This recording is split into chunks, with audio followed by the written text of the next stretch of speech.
What is up? It is the Checkout Show, Pro Chess League edition. I am back with International Master Kassa Korley. How are you doing today, Kassa? Hey, Matt, it's a pleasure to be with you again. Really, really good. Right after the Super Bowl, we're about to get into some chess, so I'm really looking forward to it. Yeah, riding high after that game last night. Not so much me and my family, and we're all Eagles fans. Who were you rooting for last night? I must say I admire greatness, and so for me, like, now that Mahomes won it, I do feel like he's still on the GOAT trajectory. Still got a long way to go, but I felt like if he, lost more Super Bowls than he won, it would have been a lot harder to stay on that trajectory. So I was happy the Chiefs won. And more importantly, it was a great game, right? And that's what we like. In football and chess, like, we like great games. And so it's a good one.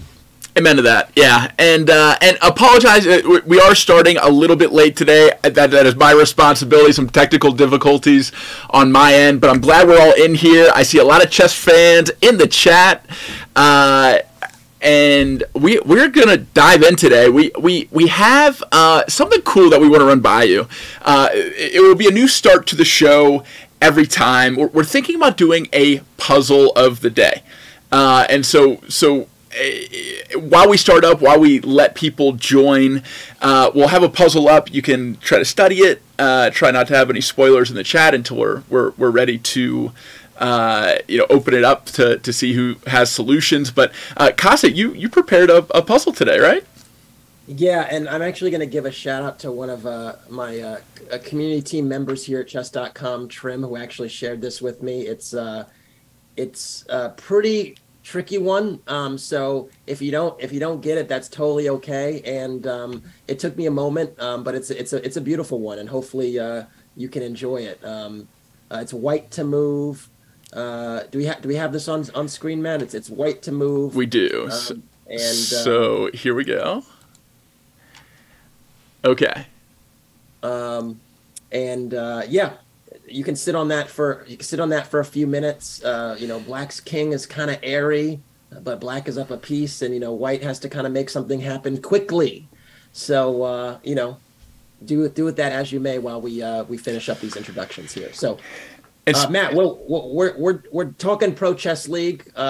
This is what this show is ultimately about. But we do have a very, very spectacular guest today, and Matt, you want to do the honors here? Absolutely, yeah. Without our guest today, the Pro Chess League would not exist in theory. So I'm so excited to be streaming from chess.com HQ in Salt Lake City, Utah, and to be hosting our guest today, the CEO and founder of chess.com, Erik Allebest. So Erik is joining us also from Salt Lake. We aren't in the same physical space, so we're going to be patching him in, but we'll give it just about 10 more seconds studying this position. We'll bring it back a little bit later when we give the solution, but go ahead and study, and we're going to be bringing Erik in, so I think he's unmuting. He's ready to go, and let's do this thing. Hey, Erik, can you hear us?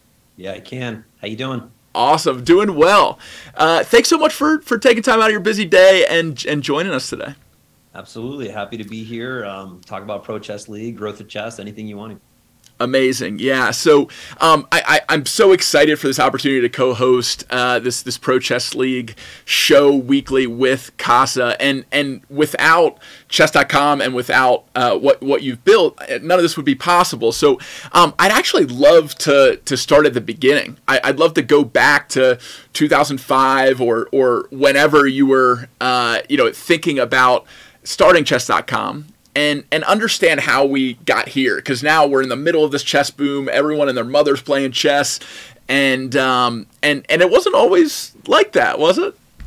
No, I mean, it's like hard to believe that this is where chess has arrived, and to be a small part of that's been pretty humbling and amazing and awesome, and the amazing team that has been there along the way, and everybody who's contributed to it. It's been pretty spectacular. And, obviously I've had a pretty good seat on this ride, being able to witness everything. And I mean, the series of events that came together to start chess.com, and then along the way, and again, a lot of people are seeing chess and chess.com now, and somebody said it to me in a really great way. They said, "Oh, this has been an overnight success, 15 years in the making." I'm like, yeah, felt like 150 years in the making, honestly, at times. But it's been pretty awesome to watch. I'm happy to dive in, like, at any point along the timeline you want me to. Awesome. Yeah. So I did a little research. I understand you went to college here in Salt Lake at BYU, and then went off to Stanford Business School, and shortly thereafter started chess.com. So I'd love to go back to that time period in your life and understand, coming out of Stanford with a Stanford MBA, the world's your oyster. You could start any kind of business. What about chess made you be like, yeah, this is worth dedicating my life, or at least a chapter of my life to? Was it something you were always passionate about? Was there something where you saw opportunity? Like, walk me through that. Yeah, well, what a lot of people don't know is chess.com is my third chess business. I mean, I started a chess business in college, while I was like, in my sophomore year of college, and I teaching chess to kids. And it wasn't just like, I didn't just start like a class or a school or a program. I started a business where we were doing chess in 100 schools. Like it was massive, like all over Utah. I probably personally taught chess to, 100,000 kids in Utah at that time, by going to schools and doing free assemblies and getting kids to sign up for after school programs. So it was like a full thing. I had like 50 part-time college kids, working for me, and it was quite the chess endeavor during school. And then I saw that as an opportunity, and then I started working with this program called Mad Science, and they were doing science clubs similarly, but they were after-school science clubs, and they saw what we were doing, and they reached out to me, and they're like, "Hey, we want to do what you're doing. Why don't you come work with us?" And then we did like this franchise agreement, and frankly, like, I don't even know how many, like, it kind of like unraveled a little bit over time, but I was like, oh, they're going to need chess equipment. So I started buying chess equipment wholesale from China, and like had a bunch of equipment. I'm like, I'm going to sell some of this online, and then quickly started seeing success there, selling chess equipment online. This was long before Amazon was like, you could only buy books at Amazon at that time. I'm dating myself here. But what's interesting is that my co-founder at chess.com was also my co-founder at that e-commerce business called Wholesale Chess, which is still around. So we built that business up. He built the tech side. I did all the business and product and all that stuff, and built that company. And that was all before Stanford Business School. So I had built a pretty big after-school chess program. I had built then the #1 e-commerce chess company, and then sold both of those companies, went to Stanford. But right before I went to Stanford, I had this grain inside the oyster shell, which was like, something's bothering me here. And there were a couple things that were bothering me. Number one, the customer acquisition cost for e-commerce was skyrocketing. Like back then, Google AdWords was what it was called. You were buying ads, and the amount of money you would spend to acquire a customer was like more than the amount of money you would make. It was like driving me crazy, and it was all this problems. I'm like, we got to lower customer acquisition cost. And I think the way to do that is by having a chess community. And then when they're there doing other things, then we can put our own ads there and sell chess equipment. So that was one thing. But the other thing is I was getting more into playing chess online. I was not happy with the offerings that were out there at the time. I was not happy with Yahoo Chess. It was like super buggy, tons of cheaters. I mean, no one at Yahoo really cared about chess, let's be honest. And then you had another service, ICC, which was always like pay. And then it had like, if you were away, you had to do it like at your computer, so you couldn't do it everywhere. And like, that was always kind of annoying. And it didn't have a community feel. It just had like a place to play. And you had like free internet chess server fix that was out there, and it was just like kind of janky. Anyway, I was not happy. And this is when like social media was picking up, and like there were all these like, so MySpace and Friendster and things like that. And I was like, I want to build the MySpace of chess. So while I was at Stanford, I was like, I'm going to build the MySpace of chess. And then I went through my whole 2-year degree at Stanford with this in the back of my mind. I was doing wireframes, I was talking, I was investigating. And then, I had job offers from Mint, from Palantir, from YouTube, from Facebook, very early Facebook. I try not to look back at that job offer, like literally very early Facebook. Some guy was like, hey, Facebook doesn't have ads yet. Do you want to come be like help us run the ads at Facebook? And I was like, I think I want to do this chess thing.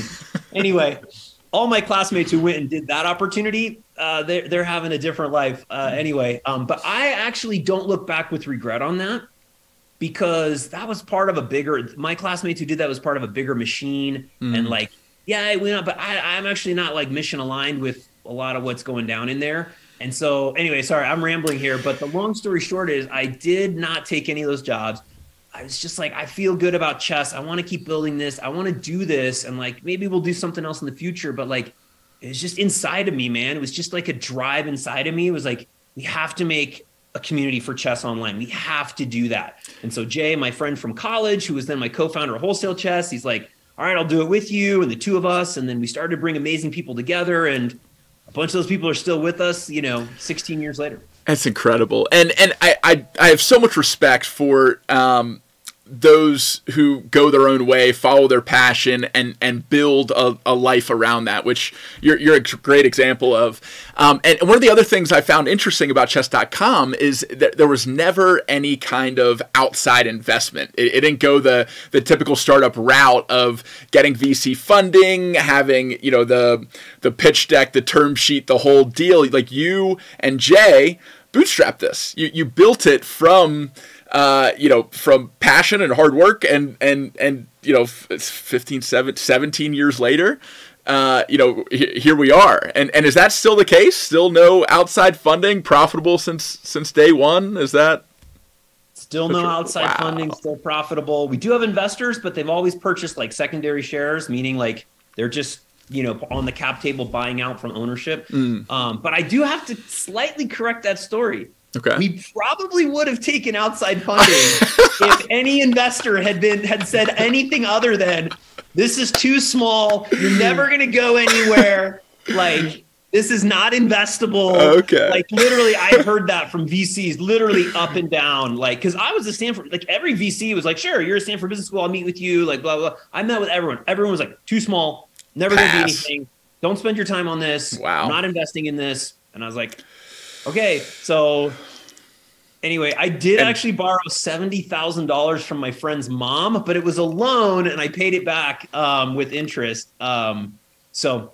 anyway, that helped us get profitability. And then ever since then, we have always focused on a sustainable business model and never hiring more people than we needed and not doing stupid expenditures and being a remote company, which saves money, but is also better for the planet. It's also better for work-life balance and all these different things. So anyway, yeah.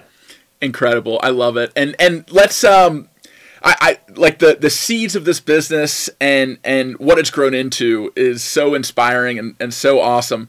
And I'd love to start to tie it back to the recent chess boom and why we're having this show, the PCL. So with everything that's happened in the last 2 to 3 years, and all the projects that you've taken on and decided to prioritize or to let go. First question, why do you think the chess boom is happening? And that can be just a short kind of overview or maybe one thing that helped catalyze it. And then what part to play does something like the PCL have? So these these leagues, these reasons to bring players together, why is that important in this chess boom? Yeah. Great question, man. I will get to the PCL part, but as you said, why are we having this chess boom? People ask that, and there's something very human about seeing something and wanting, and as an effect, and then wanting to know what the cause is. And there's something about like drawing like clean, bright lines that helps humans like make sense of the world. But the world is much messier than that.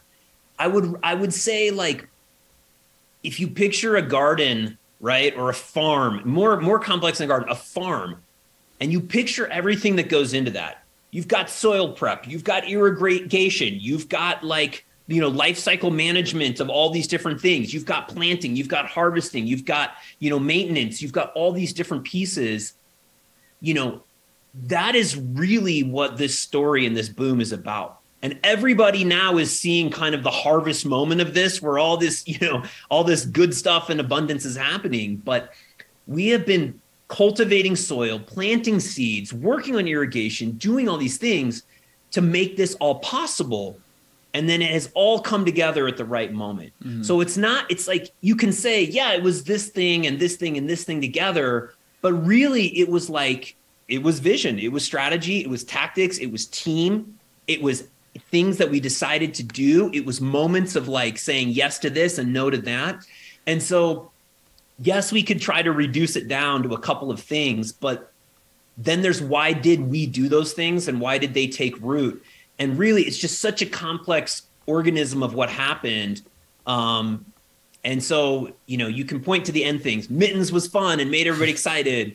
A photo of Messi and Ronaldo was awesome, like on a suitcase. But why did that get done? And what, maybe that was on the heels of the PlayStation ad that was before that. But why was the PlayStation ad done? And then you can start peeling it back. And the bottom line is, we have had a vision of growing chess. We have had a vision of making chess awesome and cool. We have had a vision of elevating chess off of the chessboard. And what I mean by that is, I love chess. I love the game. I play moves. I do it. But there's something beautiful about the game itself and the moves being made.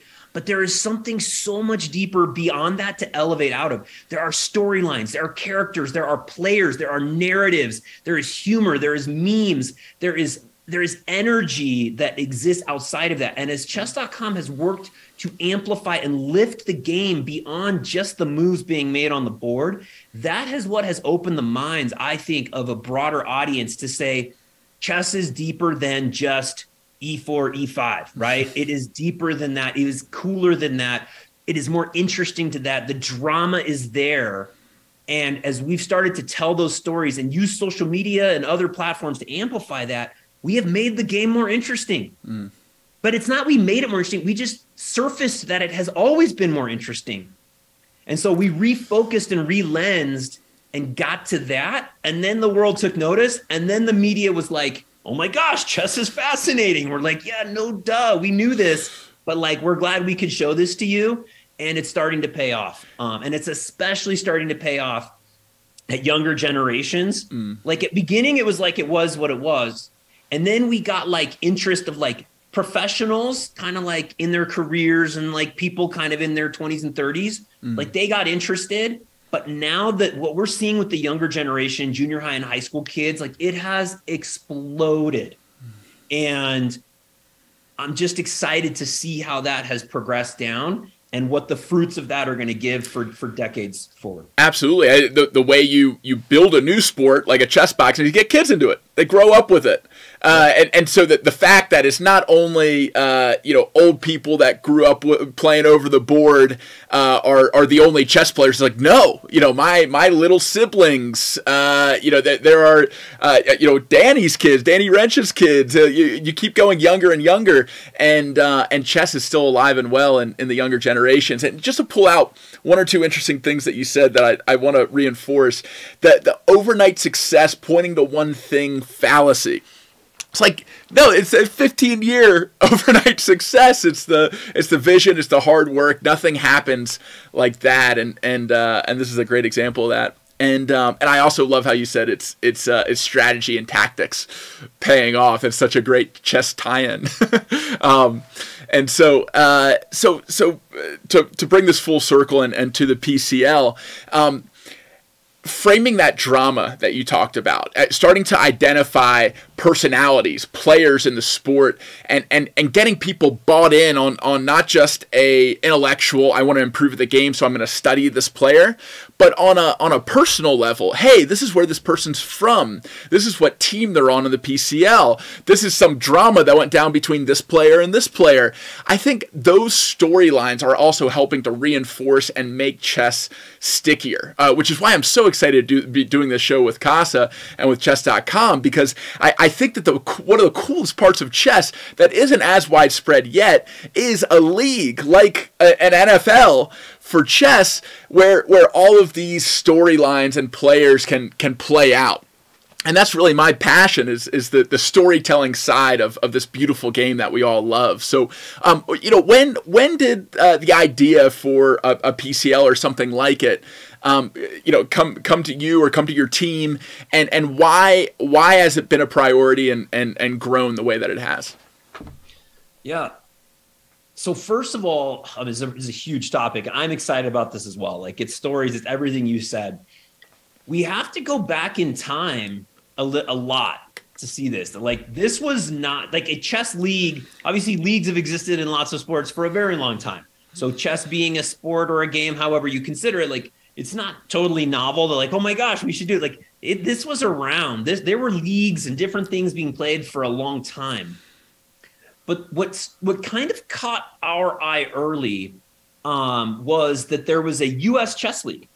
That was the earliest version of this. And David Pruis, who was one of the early people at chess.com, he participated. He was, I think, part of organizing. Like, there was a U.S. chess league, and it was playing from different cities and different places. And, I think, the winner of the whole league would get like $200 to split among their teammates. And like, I'm exaggerating a little bit, but like, it was what I saw was like real heart and passion from the players, but no ecosystem to really support or market.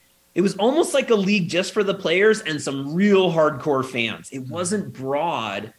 And so we started to kind of talk with them a little bit. Arun was another person. There were a bunch of people involved in this. And our view was like, my view was, let's make it bigger. This is a great kernel of an idea. And it had been going on for, I think, a couple of years.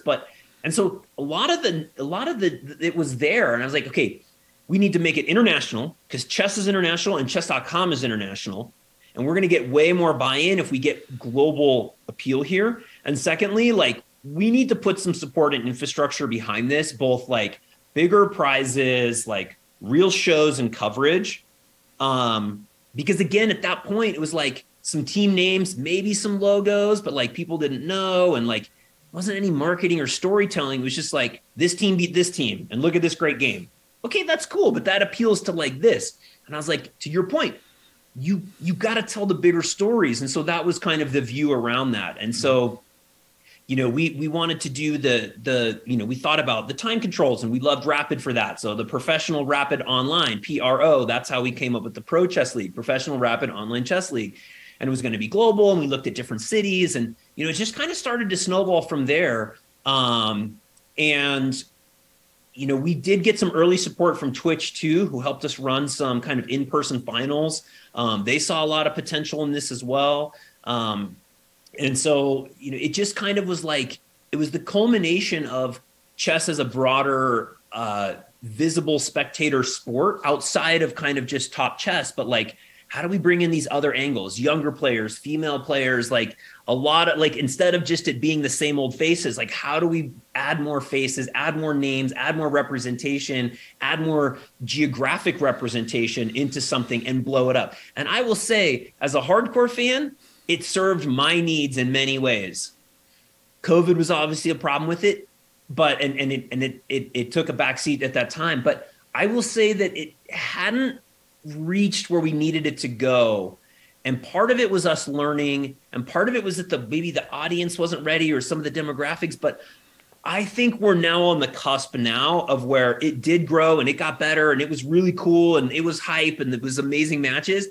I think it's at its tipping point now, and that this year is going to be an incremental step up. And I think next year is going to be 10x on who cares about the PCL, how much it influences and impacts in the broader chess ecosystem. That's my prediction. Yeah, Matt, I have to actually jump in here because so much of what Erik said resonates with me personally. Even so, I was actually part of the previous iteration of the U.S. Chess League, and I went to school in North Carolina at Duke University, and I was a member of the Carolina Cobras. All right. And so that team now is the Charlotte Cobras, but essentially we'd be playing online against other teams on a weekly basis across the country. And it was actually a way for me to stay engaged in chess even while I was in college. But those at that time as well, the time control was longer. It was a 4v4, but it's a different structure and format now. And the narrative and storytelling is ultimately what is going to amplify chess and take it to the next level. We have a game. We have a lot of, artists essentially that play the game at a really high level and have personalities. And this is an opportunity for us to showcase really not just the elite players, but a wide demographic of really talented players in their own right that aren't just the top 10, top 20 players in the world. There are so many really strong grandmasters, women players, juniors that just aren't at the total apex yet, but are on the cusp. And basically right now you get a chance to really see the breadth of talent in a way you've not been able to historically. And so, that's the thing that's going to be really awesome, is amplifying all types of incredible players, incredible styles, incredible tactics. And it's going to be fun.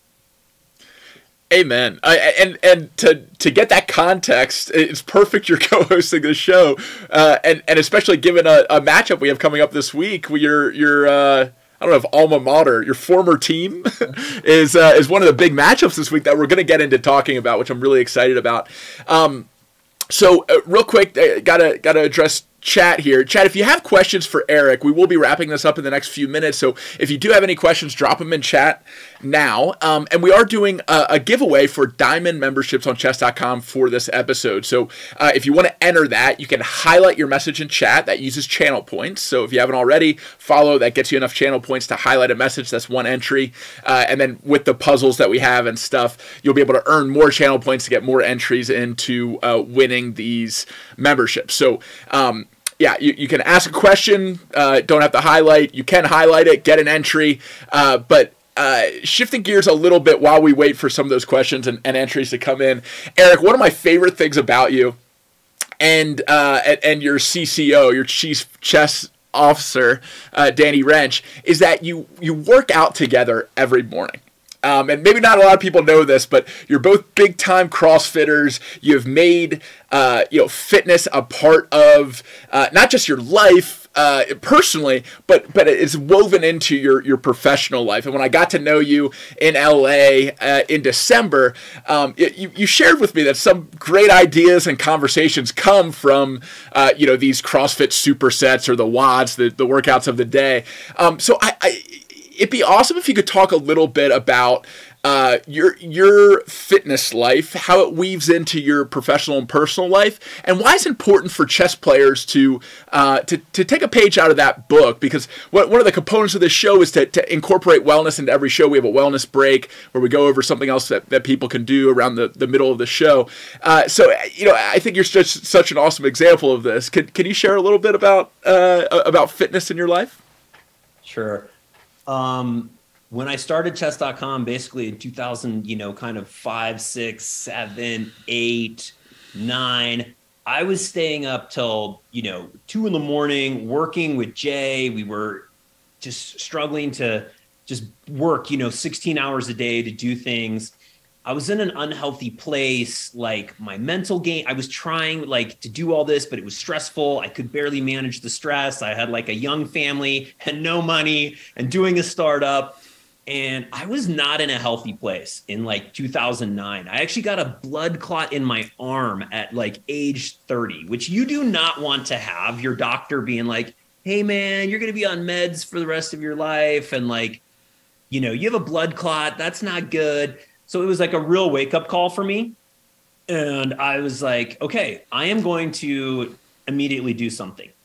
And within a couple weeks, I kid you not, it was 3 a.m. in the morning. I was just finished working. I was at home watching 30 minutes of TV before I went to bed so I could just not have zero life. And I saw an infomercial for P90X. That again dates me. This is 2009. And I was like, I'm going to try that. I'm going to a last ditch. I was 220 pounds, which for me was, of all not muscle, because I wasn't working out, was not in my best shape. I was feeling depressed. I was having trouble sleeping. And I saw that infomercial and I ordered it and I started. And that was September 2009. And since that day, I have never missed a single day of working out. And wow. It is what grounds me. It is not about fitness of like muscles. That is not what I do this for, but it is like how I center myself. It is how I build my strength of mind to like do anything I need to do. It is how I regulate sleep. It is how I regulate mood. It is how I stay in control of my life when everything around me is chaotic and troublesome, and there's $100 million lawsuits and there's all sorts of crazy stuff going on in my life. It is what centers me. It is a mental health tool. It is a wellness tool that is far beyond.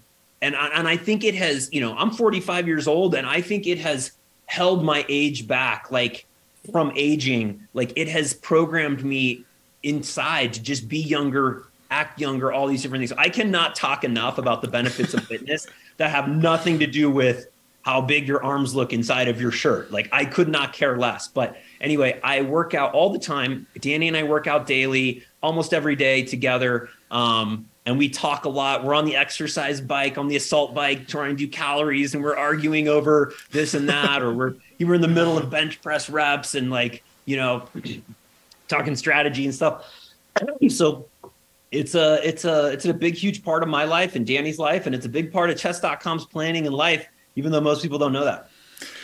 It's so important, this coming from you, and to have the kind of transformation that you had, because people that are listening or watching may be sitting in the same part of their life that you just described. They might be not feeling as good as they could be. They might have heard some bad news from a doctor. They might be having some negative self-talk. But wherever you are in that journey, even if you're at the beginning or before the beginning, it's never too late to start, and it only gets better. Building that positive momentum, like Erik just said, is so important. So thank you for sharing that. I could talk forever about that too. We'll have to offline or do another episode because we have to get into some chess now. But yeah, thank you for being a great role model, both on the business side and on the personal fitness side, and for taking time out of your busy day building this massive chess company to come chat with Kassa and I. Thanks for having me and letting me be a part of it. And I'm going to continue watching the show from here on out. And thanks for letting me be here. Sweet. Any final words? Anything you want to say or add or plug or anything like that? No, I just want to say thanks to all the fans who have come into chess, who've been there a long time or have come in recently, and everything that you're doing to contribute to it. Every time you play a game, every time you share a game, every time you like a meme, every time you share something with a friend, you're helping spread the joy of chess, and I appreciate that. Well, thank you so much, Erik. Thanks for all your hard work over the last decade and a half to get us to where we are as a community. And like you said, we'll just keep it rolling. There's a big step forward for the PCL this year, 10x next year. You heard it here first. And we have to get mods. Go ahead and clip what Erik was talking about with fitness and his predictions for the PCL. Both of those are going to be awesome things to have in the future and to share from the show. So thanks again, Erik. We're going to let you go and yeah, let's dive into some chess. What do you say, Kassa? Yes, Bye, please. Take care, Erik. So first up, we had a he left, which means it changed our cameras. Oh no. Actually, Lauren, will you join the Zoom call again? That'll add a third little box here. So actually, let's audible real quick here to look at the puzzle just on the main screen while we fix the camera. So Kassa, real quick for those of you that had answers, you can go ahead and put them in chat. For any right answers that we see, those will count as an extra entry for the Diamond membership. But Kassa, do you want to talk us through this puzzle? What's going on? Yeah. What's at play? All right, so first of all, I just want to say, for the record, this was played in 1930, which is pretty cool because, basically there have been games played at a high level for, such a long time. And this was one I hadn't seen before, actually. So it was a game between Geza Marazzi with white against Max Massimiliano Romi with black. Marazzi is a well-known name in the chess world.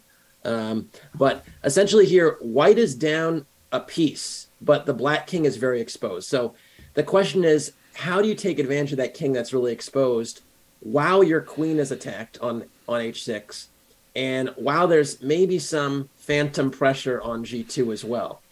And it's funny because there's one move that wins here and everything else loses. And that kind of adds some stakes to it. Yeah, how I go through puzzles, it's a little bit different than maybe most people. But we actually did something with GM Canty where we were talking about puzzles and whatnot. And I say, for me, it's first I count the material. So if I look at the material, I look at the pawns first, and I see that I have 5 pawns to 3 pawns, right? 1, 2, 3, 4, 5. And then black has 3 pawns. So I'm up 2 pawns. So I'm up 2 in points. But then black has an extra bishop. So black is up 1 point technically. So I'm down material. The next thing I do is actually look at unprotected pieces. So I see the bishop on c8 is unprotected, and I see the pawn on a7 is unprotected. And that's it. That's it, actually, because the rook on h8 is actually protected by the queen. Once I do those things, then I go checks, captures, threats in that order. I look for checks, captures, threats. Why is that? Because that's the order in terms of the likelihood that it will be one of those type of moves. And every tactic is a check, a capture, a threat. So yeah. When I hear that, I'm starting to think about some other things you've talked about last week, and while you've been explaining chess to me and to our community. So checks, starting there, it's really starting with king safety too, right? So like you're looking at checks, you're looking to see if you can put the other king at risk, or if your king's at risk, and then captures, that's material, what we just went through, like okay, who's up, can we be more up, or are we in danger of going down, and then threats, and threats is always where I kind of get lost in my head, because everything seems like a threat, right? Like everything could, that's where analysis paralysis sets in. So just as I heard that, I was like making a mental list of notes to carry into my next analysis and next game, and I just wanted to say that out loud. Is that along the lines of what you're talking about? Threat I will actually specifically define, because I define a threat as something where if I got to move again, it would be over, basically. So I think of a threat as an attacking type of move, where if I got to move again, it's a wrap. So I look at threats in the last thing in the sequence, because checks and captures usually are the first things you want to check. They're like the sanity checks, and threats are the least likely thing for it to be. Gotcha. So you can actually just very quickly sanity check the checks. So rook g8 would be a check, right? If rook g8, rook takes g8, I'm not sure what I've accomplished there, and I have like a queen check as a follow-up, but the king can move, and I'm not thrilled with that dynamic. Then another check, I could look at queen f8 check. And after rook takes queen, pawn takes, and king takes, I don't see anything happening there. I always look 3 moves in every variation to make sure. So my move, their move, my response. So I didn't like any of the checks there. And those are the only checks that exist, this one or this one. So then I go to captures. I only have rook takes pawn here, and after rook takes pawn, I'm not sure what I've accomplished after like pawn takes pawn, for instance. Or after queen takes rook, that'd be the other capture, queen takes h8, queen takes h8, that's covered, and that capture doesn't work either. So I can actually very quickly rule out checks and captures. And then it's threats. And here's the thing, is it has to be one of those 3 things. That's the cool thing about this.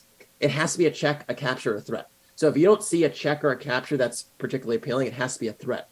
And then it gets interesting, because it's like, what types of threats I can make where if I got to move again after this move, would it be over? So one threat I would think about is, well, maybe I could play something like rook f6. And after rook f6, it looks like I'm threatening rook f8 check. So rook f6 would be one threat. Whereas if I get to move again, right? If they had to pass, I could give a check here, or I could take the rook. But unfortunately, black is not going to pass. So after rook f6, that looks really appealing because it looks like I can give this check or take this, but they can take my queen. And then I'm like, wow, this actually looks really promising. Or sorry, not that one. I'm going to go back. They could take this rook rather. And I think, well, this looks really promising because I could take this queen. But amazingly here, and this is actually quite spectacular. There's this amazing rook takes h3 check. And because this is a pin, this king has to step back to g1. And, this is not accurate. Let me correct myself. After rook f6, after rook f6, is rook takes h6. And unfortunately here, I'm not seeing a mate. And so what I would do in this position is actually I'd keep looking for threats. And there's a really spectacular threat, essentially, which is queen h5. And you might say, why queen h5? What's that doing? Well, if I got to move again, rook g8 is a double discovery check. So my previous line here, actually, rook f6, the reason it didn't work was actually rook takes g2 check. This is what I was meaning to say. And after king h1, rook h2, king g1, queen g2 mate. So my rook, if it moves off of the g file, it has to actually defend. It doesn't defend this g2 pawn. This move queen h5, I still maintain control of the g2 pawn. So after rook takes g2 is a check. And because that's I got out of check with a discovered check, this rook has to take my queen, and then I take the queen, and I'm the one that's all of a sudden up in exchange. I have a rook for a bishop here. Wow, okay.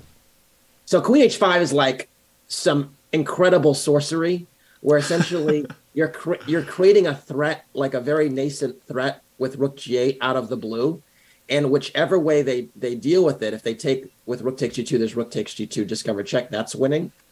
And if they play rook takes h5, there's rook g8 check. And this check forces the king off of the back rank and allows us to queen with check. And so now after like king d7, e8 queen, check is winning. And then the queen just starts to gobble up stuff. Incredible. It's extremely difficult to find, actually. And so that's why this was the puzzle of the day, because it's not something that's super obvious. But basically, it's in tactics, you're looking for a check, a capture, a threat to initiate the sequence. And if you can literally kind of by process of elimination start to get closer to one of those moves. But this was a tough one, admittedly. Very tough. Incredible. And you said this game was from the 1930s? Yeah. So almost 100 years ago. That's crazy. I mean, people were good at chess even back then. Yeah. You could find some really amazing gems. That's beautiful. Well, shout out to Trim for sourcing this one. And that was mind-blowing and such a good breakdown. Thank you, Kassa. Yeah. So there you go. I mean, I understand if some folks were like, oh my gosh, that was crazy. But because to basically your queen to be attacked and to not even move it, just to keep it in the same line is kind of ridiculous. But that's sometimes how tactics go also, is that your mind actually starts to look toward the spectacular sometimes because you know it's a puzzle, so it has to be something really cool looking. And when Trim showed me, I was like, oh yeah, I'm going to look for the spectacular thing. But the process of elimination of check captures threats will bring you home a lot of the time. Anyways, we have some amazing matchups in the Pro Chess League this week. There's actually going to be 8 different matchups. There's 16 teams in this league. And really as early as tomorrow, there's some. Should we look at some of those? Should we look at some of the players on the teams or consider the matchups? Where are you at with this match? Yeah, we could look at schedule. We can go through some of the slides for players and what teams they're on. Absolutely. Yeah. So first up, here's the schedule of events coming up this week. This is the first official week. We had the qualifiers last week where we covered on last week's show the Spanish Maniac Shrimps getting into the 16 teams that are competing in the PCL. And then you see the lineup, the schedule for week 1. And we have some interesting matchups just kind of right off the bat. We have the Indian Yogis and the Brazilian Capybaras, and then we have your former team, the Carolina or now Charlotte Cobras against the Canadian Chess Bras. And that's one that I'm especially excited for, just given who's on the team. Yeah, just to speak to that matchup, I have a lot of friends down in Charlotte. They have a very vibrant chess community there. Shout out to the Charlotte Chess Center. And Daniel Naroditsky is one of the really the showcased players on that team. Well-known content creator and streamer as well. An extremely strong grandmaster. Who's going to be a part of that roster. So it's actually going to be a very, very, very interesting matchup because that roster features Daniel Naroditsky, Gregory Oparin, another very strong 26, almost 2,700 level grandmaster. And there's just a lot of talent there. Former multiple-time U.S. women's champion Irina Krush is also on that team. So there's just a lot of talent on that roster. And they're playing arguably one of the most talented rosters as well. Let's actually we can actually, if you get to the Carolina or we're up. I'm saying Carolina. It's the Charlotte Cobras. But yeah, there you have Daniel Naroditsky on screen there. Oparin flanking him to his left, a very strong grandmaster in his own right, nearly 2,700. And Irina Krush, multiple-time U.S. women's champion. I want to say it's like 5 or 6 times, but she's incredible player as well. So all these rosters feature really, really talented male and female players. And that's one of the other things that's great about it is you really get the chance to showcase the talent and diversity of that elite group. So. That's going to be a very interesting matchup. And they're playing against arguably one of the other really, really top teams in the league in the Chess Bras. The Chess Bras are going to be featuring none other than Magnus Carlsen himself. It's going to be really something because you're going to have Magnus Carlsen on this team. Anish Giri's on this team. Jennifer Yu, also former U.S. Women's Champion, is on this team. So there's just a lot of talent on these teams right now. And if you're a fan of watching chess on Twitch, you'll recognize Eric Hansen in the middle there with from Chess Bra, and another big friend of the channel, big friend of the show. The other half of Chess Bra, Amon Hambleton, chess boxed in Ludwig's event where I met him and Eric has since started training boxing.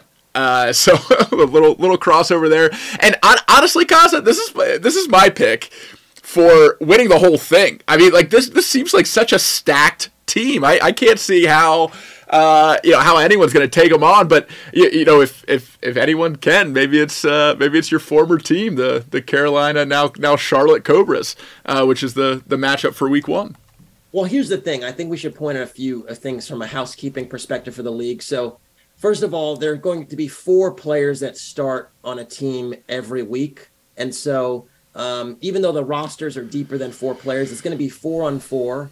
And, when there's a smaller amount of players and a smaller sample size of games, upsets are going to happen. And then you also consider the time control. The time control for these games is going to be 10 minutes. So it's essentially a rapid control, I think with a few seconds of increment. And so upsets galore when there's a short time control.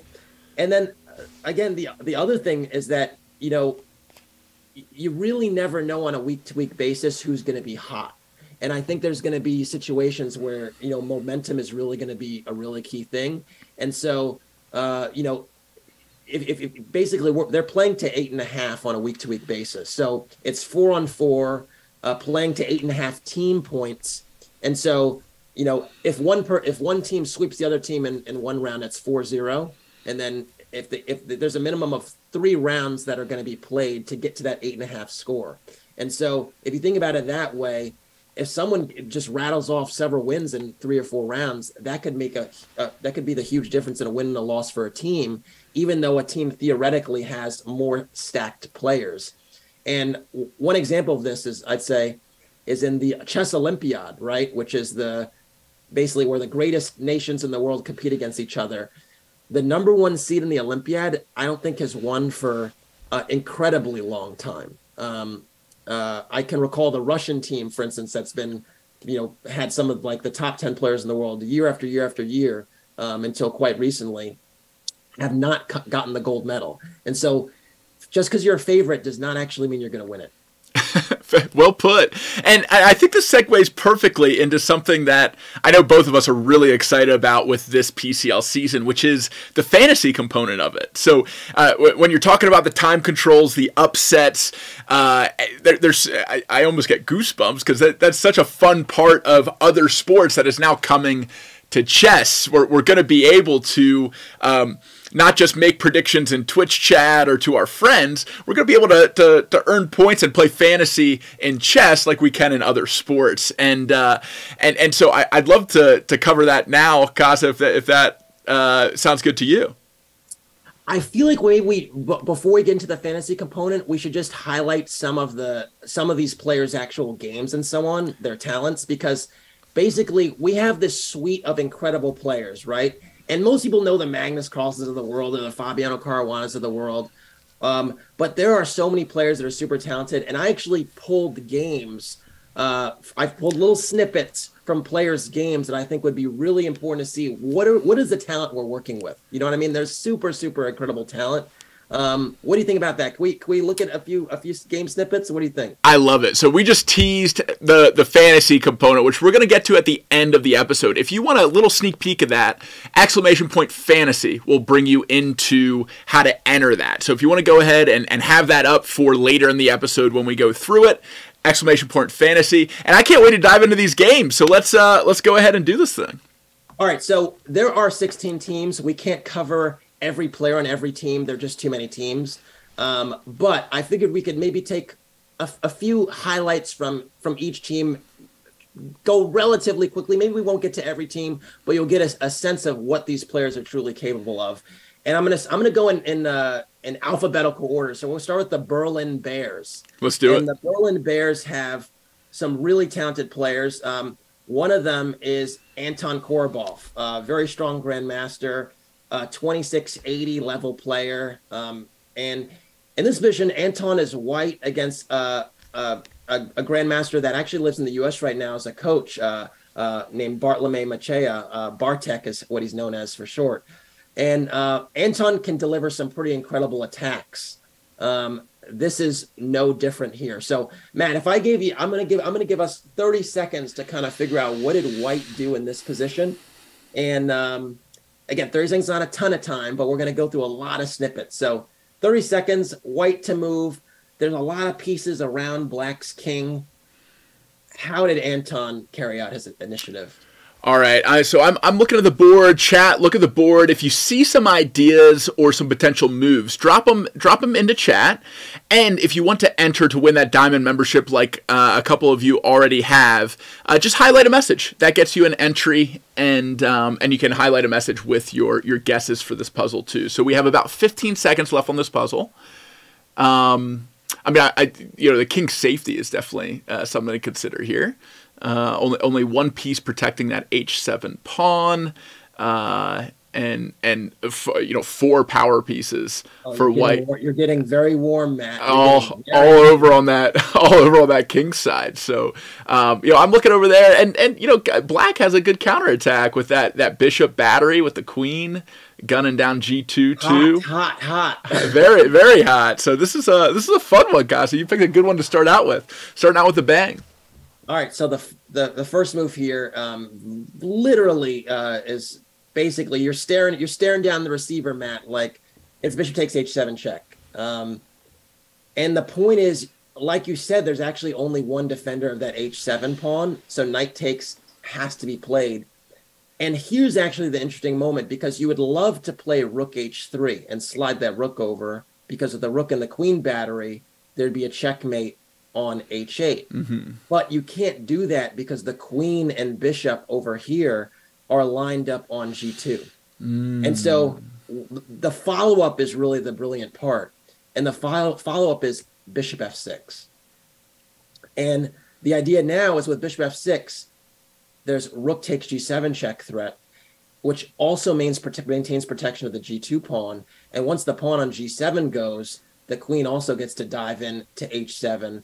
And it's like a everything must go sale. A checkmate is going to happen very, very quickly. And so basically, there isn't really much that Black can do about this. This really natural move would be g6. And then there's this checkmating pattern I like to personally call X marks the spot. I don't know I mean, this is kind of just my terminology here, but the queen and the bishop now can set up this X marks the spot type of mate on the g7 square. And after queen h6, all these pieces are helpless to basically that checkmate on g7. You could take on h6, but it's just window dressing, because after e takes f6, the same kind of X marks the spot dynamic on the g7 square holds true. So actually, after bishop f6, it's just a wrap. And Black played queen takes c4, but then rook takes g7 check, king f8. And, you know, technically, it would be the easiest thing in the world to actually take this knight here on h7 and think, oh, I'm going to win the game on the next move. Taking on h7 actually loses, Matt. Explain this to me. How is that losing? Look at White's king. White actually has a problem with their king. Oh, back rank. That's right. Wow. So after queen takes h7, queen c1, and the tables turn completely. Incredible. So instead of queen takes h7, Anton found this really, really savvy move, which defends the back rank mate and carries out a threat. And so it's not a check, it's not a capture, it's a threat. Can I guess? We just did this. Yeah, what's the threat that defends that back rank? Is it h6? That's right. Ooh, okay. H6. All right. That is what we call high-level geometry. I love it. You defend the c1 square. You threaten a litany of discoveries with the rook, and there's pretty much nothing that Black can do about it. And so after queen h6, rook ec8 was played, and now again there's the back rank mate issue. Back rank mate. But White gets to hit first with their own discovery, and Black actually resigned after this next move. All right, so I'm smelling a discover check. So I think that rook's moving. It's just a matter of where. Think X marks the spot again.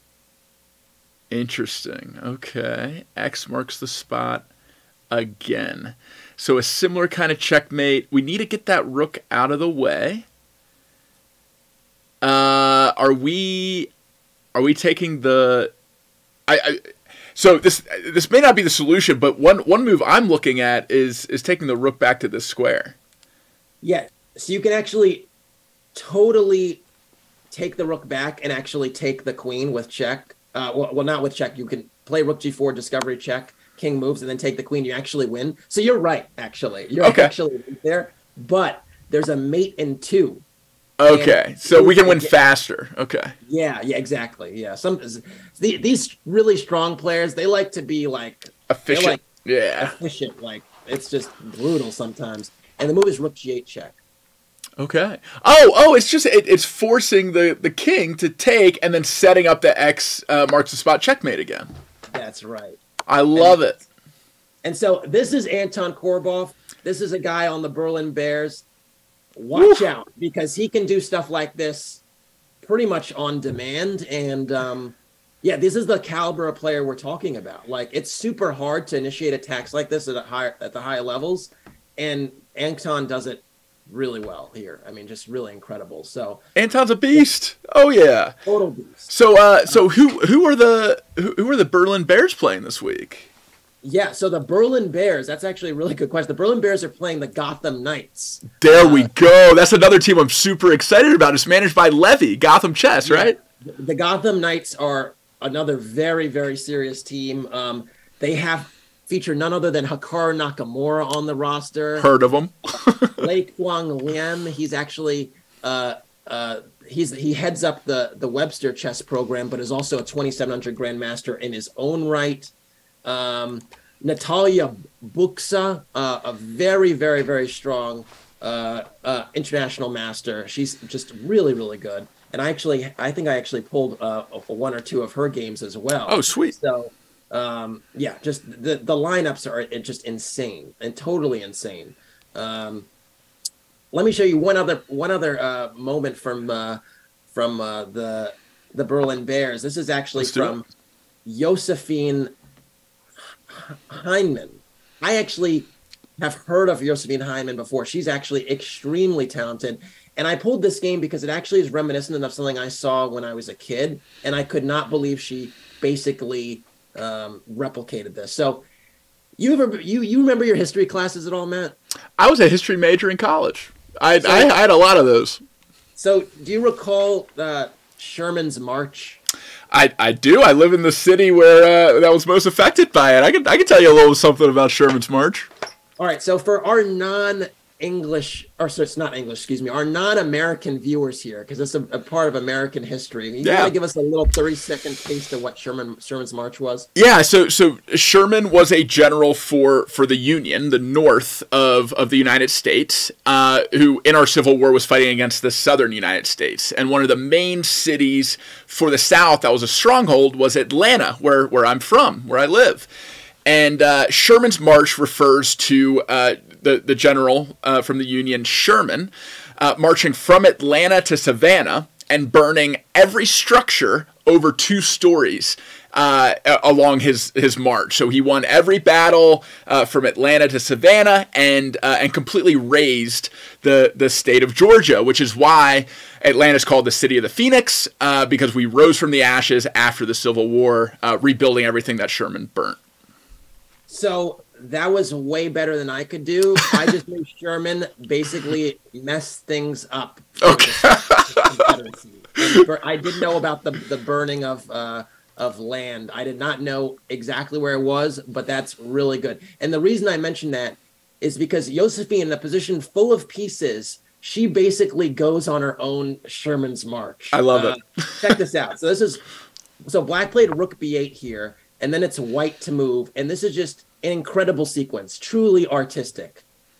So first thing you notice is there are a lot of light squares that are under white's control, and black's pieces are all set up on dark squares. And white actually has a light squared bishop, which kind of helps to complement the pawns. Normally want your pawns an opposite color as your bishop, because they actually, it basically means they're both doing a good job working together, whereas this bishop is kind of blocked behind its own pawns. And so now that the pawns are on light, basically Josephine executes this incredible plan, starting with king d3, walking the king through the middle. After bishop e7, king c4. It's like, why you bring your king up the board when a board full of pieces? And well, because she identifies there's light squared domination to be had. So check this out. Queen a7, bishop d2, just a little more maneuvering. Okay. Rook c8, bishop e1, queen c7, queen c6. Losing a pawn. Gives up the pawn, and then rook d3 to take the file. And now here's the thing. Black is up a pawn, but if black trades these rooks, the Sherman's March continues. King b5. King takes space. Bishop c7, defending the pawn. King c6, attacking.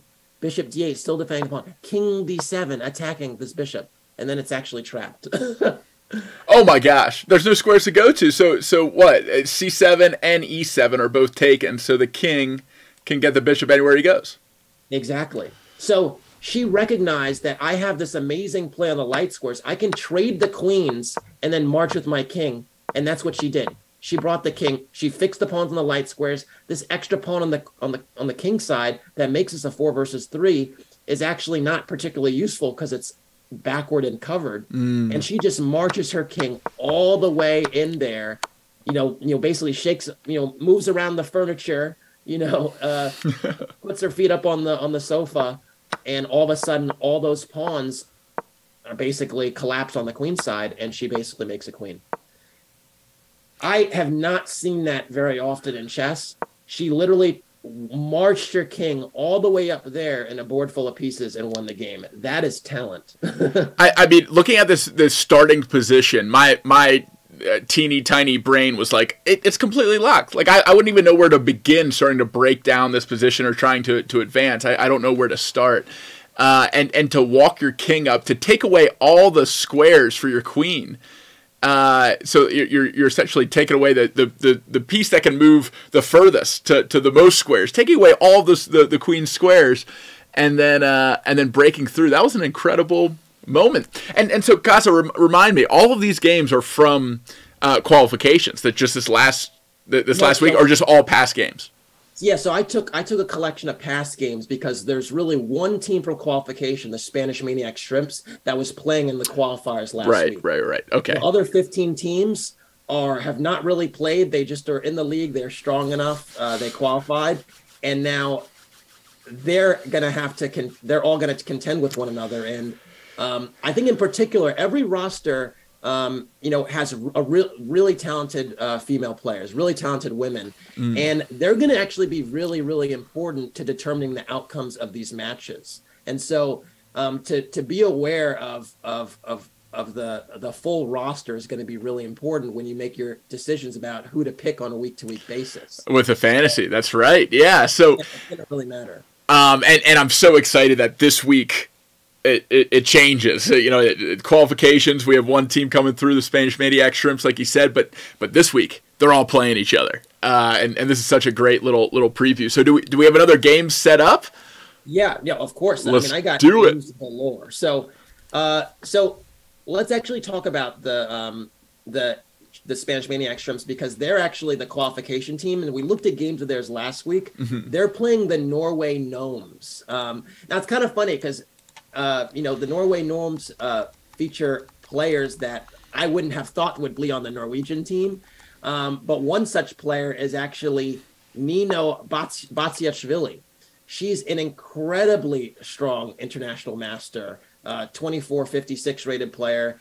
And I found this game she played in 2020, actually, right before the pandemic changed the world, essentially, where she really gave a master class in the bishop pair. And if you look at this position, they're 5 pawns each. And I think most people might look at them and say, oh, it's just equal. But the bishop pair together control so many squares. And that's one of the things that you see time and time again when you see high-level matchups, is bishops being better than knights, or bishops working together being better than the bishop and knight combination. And so here, white actually has a protected passed pawn. But would you believe black is the one in the driver's seat? And it's because this bishop pair and the pawn structure, these pawns are split and weak. This pawn in a2 might be a target, and black's bishops are really going to tell the tale. And so she starts with a move that's really, really clever and plays this move, bishop f5. And the idea of the bishop f5 is actually to redeploy the bishop behind white's pawns. Now, you could look at this position and say, well, can't black just win a pawn? Bishop takes f3, check, and bishop takes h4. And opposite-colored bishop endgames have a high drawing tendency. And so even though black is up a pawn, a lot of times white can wind up blockading on the light squares on the color opposite the bishop, and then just sit. So one such example of that, just so it's well understood, is let's say I do something like this, and black actually has has created a pass pawn on the king side. Well, the problem is you can never push this king on g2 away. So, even if this king gets further up the board, right, you can't push the king off of the spot because it's on a light square, it's a dark square bishop. And so because of that, you actually have to get a little bit more out of the bishop pair first before you go for those exchanges. And Nino actually shows that in a really classy way. So she goes bishop f5, redeploying the bishop. King steps up. Then she goes bishop b1. That's really sick geometry, basically redeploying, hitting the a2 pawn. This pawn ultimately is going to hang. If you go a3, what do you think about this, man? How is black going to chase after the pawn now? Yeah, I mean, I like eyeing down this pawn, kind of locking this bishop here. But also, the other option is to bring in your other bishop. Yeah, and you can't defend it. So then if the pawn goes to a4, then bishop c2. And this pawn, it's dead. once this pawn drops, you know, the A pawn's going to march down the yellow brick road and going to queen. And so because of that, the position's just lost. And so the bishop came around, took the pawn on A2. And then this one is a really classy maneuver because a lot of people would just start pushing the A pawn. In fact, if I'm being honest, I would push the A pawn. Me too. She decided, you know what? I'm going to play B5. I'm going to get my bishop on the longest diagonal again, and I'm still going to kind of loosen up the position a little bit and trade some pawns. And now it's just a matter of technique because both these bishops are really well deployed, basically controlling all of these squares. And eventually, the bishops maneuver, the king walks in, and it's just a matter of technique, as they say. And actually, white didn't even continue the game from here because this pawn is ultimately going to continue to march, and this king could actually get in there and even attack b5. And now the knights on the other side of the board can't help to trade off. You see in a lot of positions where there are pawns on both sides of the board, the bishop can just get from one end to the other or even perform double duty, whereas the knight, unfortunately, has to make a lot of moves to get from one side to the next. And so it's just a huge dynamic in these type of endgames. And Nino showed this at a really high level. And so the Spanish Maniac Shrimps are going to have to contend with her. They're going to have to deal with the Norway Gnomes. I mean, they're doing some really good stuff. So another team that's going to be really tough out. I love the name, Norway Gnomes.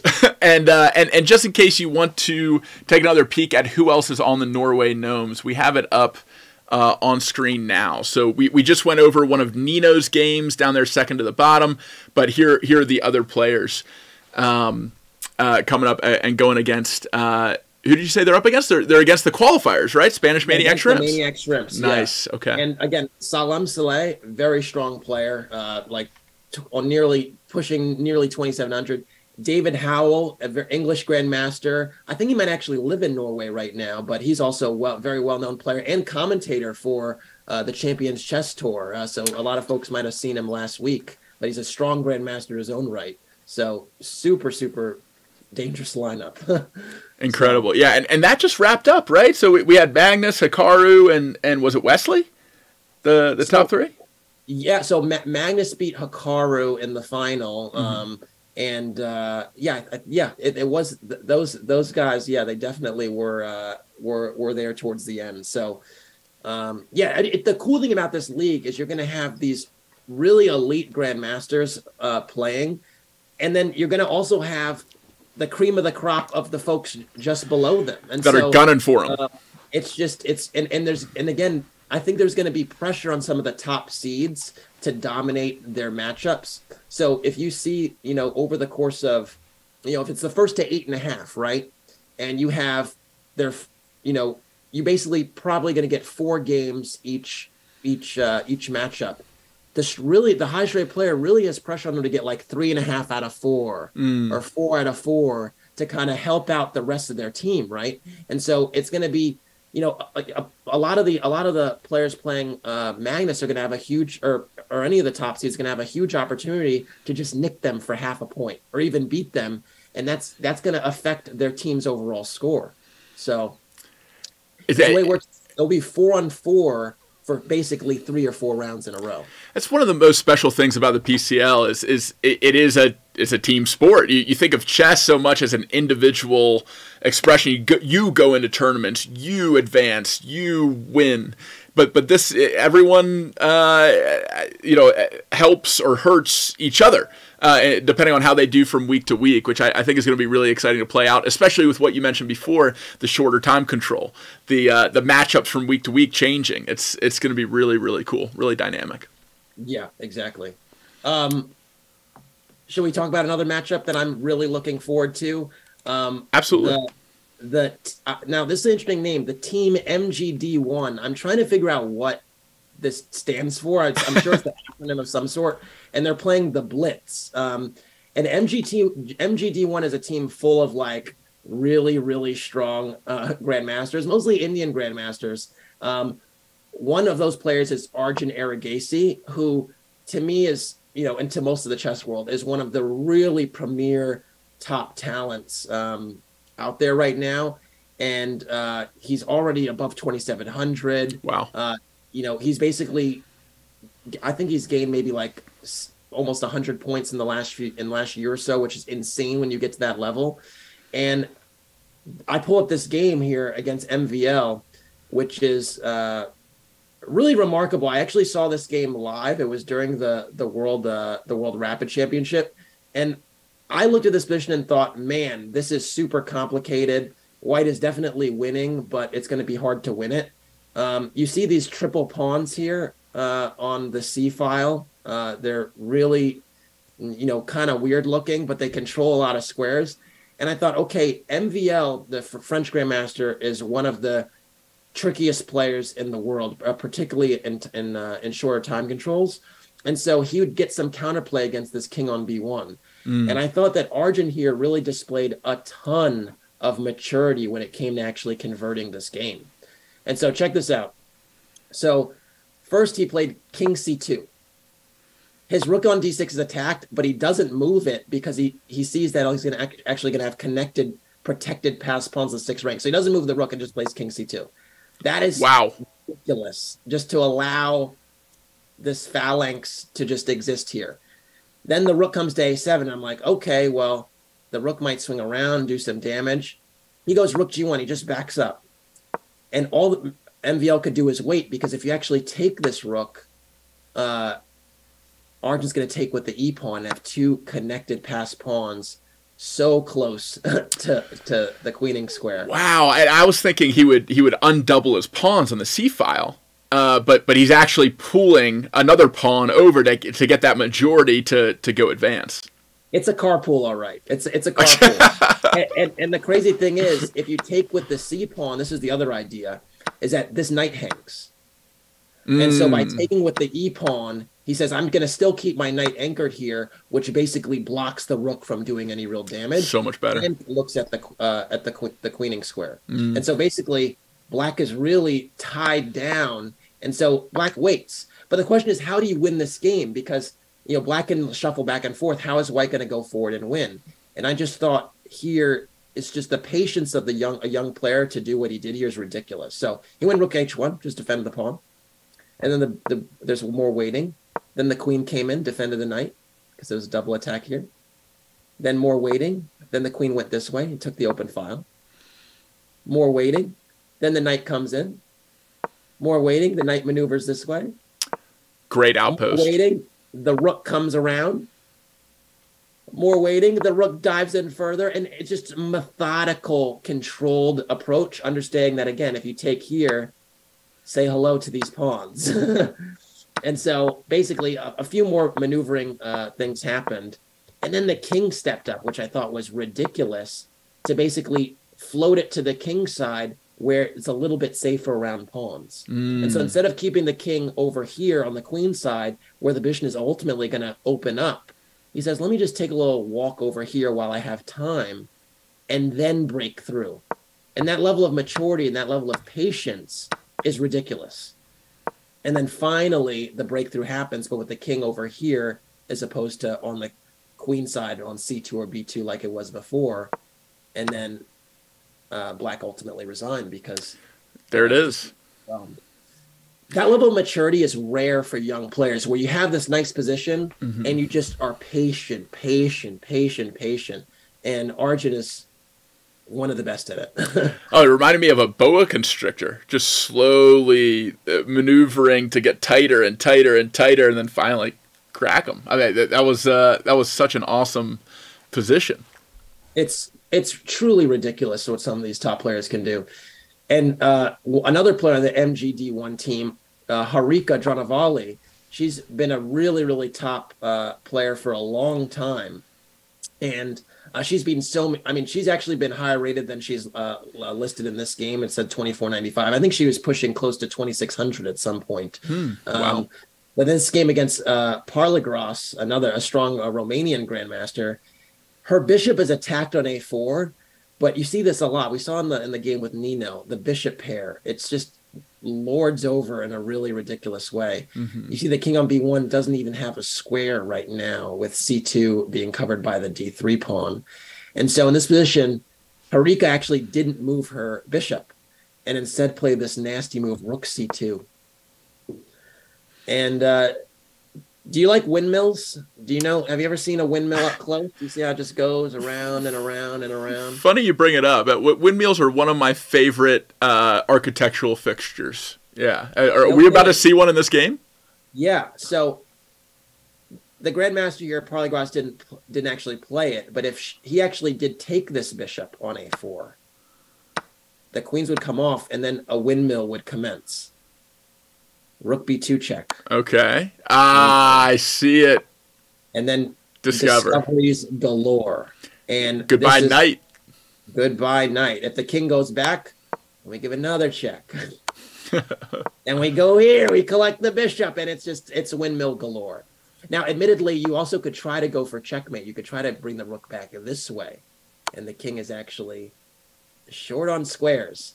But black could play e5, white could play e5, and it would take a few more moves, but black eventually would win the game with this disgusting breakthrough.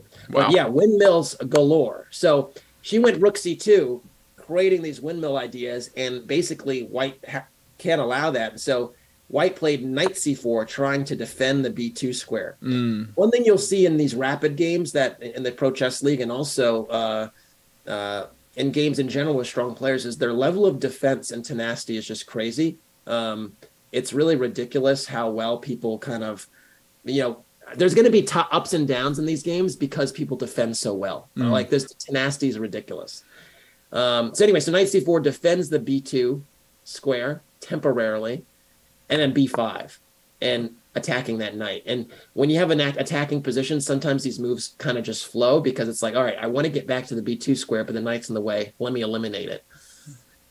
The knight can't move because rook b2, so rook takes c2 is played, but this just opens up the king even further. And after a few more moves, you could tell me here in a heartbeat, that you prefer black, because this king is way more exposed than this king.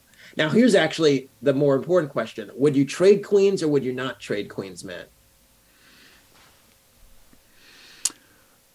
So in this position, I would want to keep my queen. Exactly. Because the white king is so exposed, you just want to keep the attack going. Yep. And so Harika does this at a high level. Rook c8 check, attacking that king. King d2, bishop c3 check. Then the king goes back, and then queen b6, basically fixing her eyes on this king on c2. And ultimately, a few moves later, white resigned. And so, again, just really, really talented attacking, really nice demolition. And this is what the Blitz ultimately have to contend with, playing the MGD1 team. A bunch of straight shooters over here. They just aim and fire, basically. It's really, really, really dangerous. It's gonna be such an exciting week. I'm pumped. These little teasers you got queued up get me so excited. Yeah, it's all right. I want to show you one more more team's snippets, basically, because there's one team actually. I feel like I would be remiss if I didn't mention them. Okay. And it's actually the team that is the Levitov Chess Wizards. And I think the name of this team is really fits, because they have a bunch of wizards on their team. And one of them is none other than Daniil Dubov, who people may know. He actually was a second for Magnus Carlsen in his last World Championship match. He's a very, very creative player. And I just had to show you this one because this example is ridiculous. And Dubov, especially at faster time controls, has a way of creating magic on the board. He's truly a wizard in that way. Truly a wizard. And I just had to show you this vision. So white is clearly attacking here, and black's king is on the run. And what happens here is truly one of the most beautiful things I've ever seen, Matt, in chess. Bring it on. We could have gone through the whole game and spent days just analyzing this game. That's how special it was. I'm basically taking you to, giving you a very abridged version, taking you right up to the end. But check this out. So this king's on the run. How do you deal with it? Queen f3 check. King is hunted down. It has to go to b5. It's the only square. Everything else is covered by white's pieces. Now here the question is, how do you get to the king here? It doesn't seem like there are any, real incisive ways to get in. And black does have the bishop pair. So in the long term, maybe the bishop pair could matter in the end game. White played bishop takes c4 here. Ridiculous. If the king takes c4, the queen can swoop into c6 or to e2. So it's not realistic. So the king actually went to a5 to dart away. Wow. Okay. Then queen d5 check. Bishop blocks. This bishop now is blocking and opening up the rook on the queen. So when you're attacking, it's like, oh my God, like, I don't see the mate. How do you mate? How do you mate? And he just keeps going. He keeps going. He went b4 check here, chasing the king further. The king can't go this way because to a6 because the bishop is covering. And the bishop can't take on b4 because the queen is pinning the bishop to the king. So the king has to go to a4. And now this is the level of geometry that you don't see every day. Queen g2. Not what I was thinking. So I was looking at this this check here. Yeah, right. But so the thing is, after queen c6 check, if we went queen c6 check, king takes a3, and how do you get in? It's weird because the king seems a little bit snug here. So he actually plays queen c6 check first. Yeah, it falls. And the point is revealed after king takes a3. Not here. This is the analysis. After king a4, queen g2. Queen g2 actually threatens a checkmate. Remember we talked about threats at the beginning and we said checks captures threats. Right. A threat to me is defined as if you got to move again, it's basically over. Okay. And here, if white got to move again, queen c2 check, king takes a3, and queen b3 would be checkmate. So there's like a pass like a6. Queen c2 check, king takes a3, queen b3 would be mate. Got it. So black has to deal with these pawns here that are gumming up the works for black's king to run away. And so black actually played bishop takes b4 here, which is really, really clever, actually. Relieve some pressure. And the point is, if you take this bishop, then the queen swoops in with check and actually gets the bishop back. So after a takes b4, queen takes b4 check, black would actually be the one that's winning here. Yeah. They have an extra rook. This piece is hanging. And after bishop takes b4, queen c6 was played now. Interesting. So, and the point is, the king can't go to a5 because queen b5 is mate. Okay.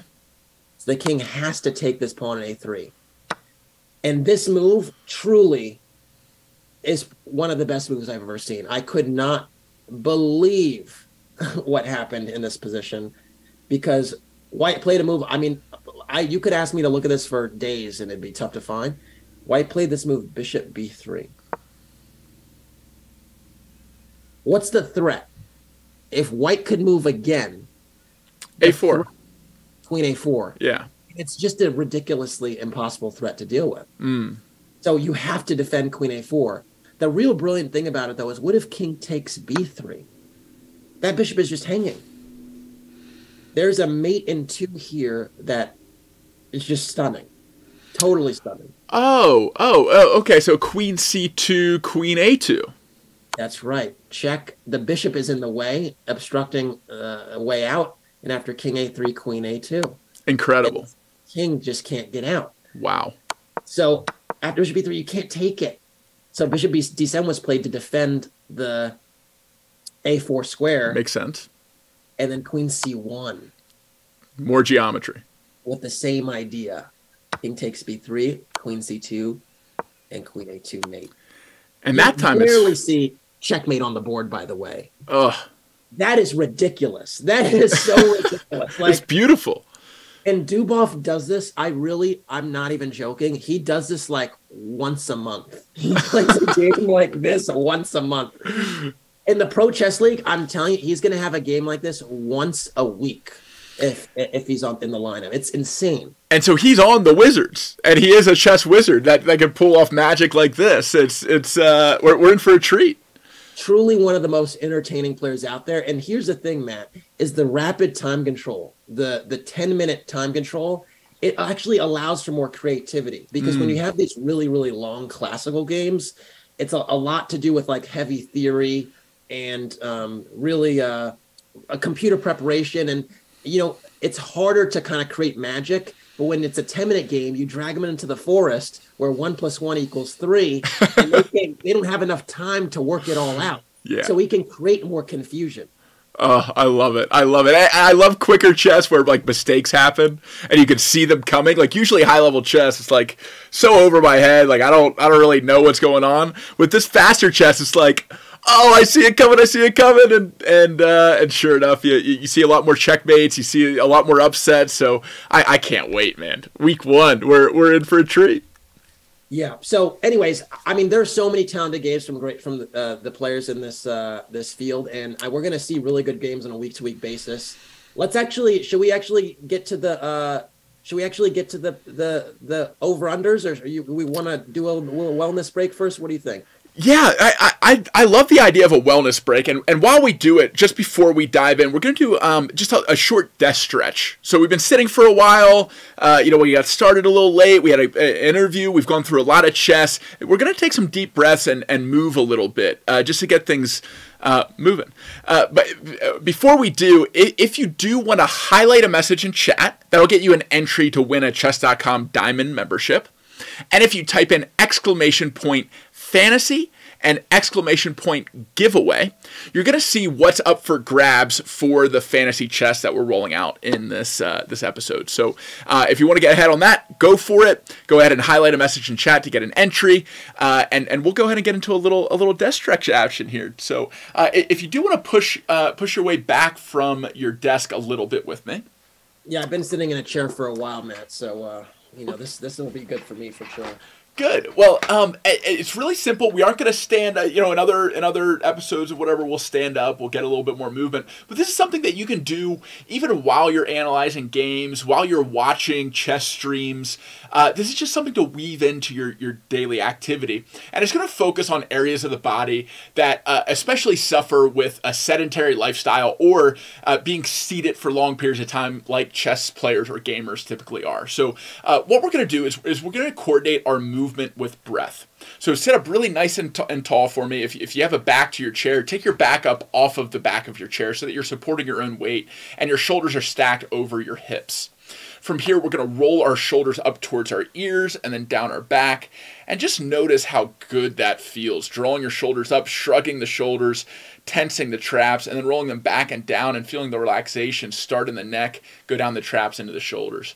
We'll do that 2 more times, rolling them up, dropping them back. And last one. Nice. Okay, now that same kind of pattern we're going to be doing with a little bit more movement. So I want you to bring your hands just in front of your face.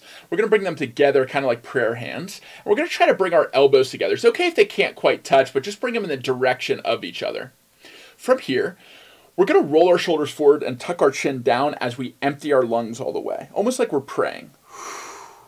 Next, we're going to raise our chin, separate our arms, and kind of make a field goal position with your arms, just like the Super Bowl last night. So we're bringing them back. We're bringing our shoulder blades together towards each other, towards our spine, and we're raising our chin all the way up towards the ceiling.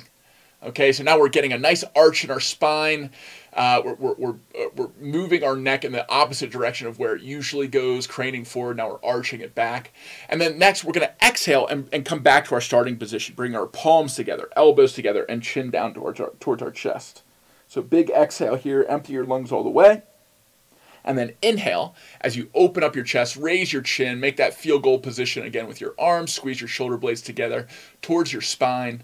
Inhale to full lung capacity and then start your exhale. We're going to do this 2 more times. So empty your lungs, chin comes down, palms come together, elbows come together.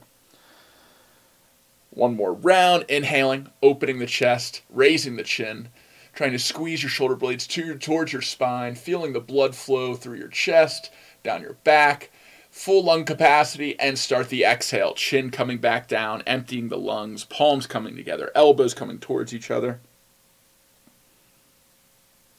And when you reach empty lung capacity, you can relax. Hands can come further down away from your face, just underneath your chin. Keep them together just like this. And we're going to loosen up our wrists just a little bit. So you can bring your fingers together, kind of weave them together. You can dig your fingertips into the meaty parts that are in between your finger bones. Give yourself a little massage there. And then we're just going to flex and counterflex our wrists.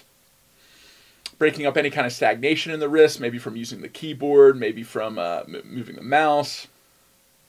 And then we're going to start to rotate and flex and counterflex the wrist. So now we're not just getting the flexion and counterflexion, we're getting rotation in the wrist joint.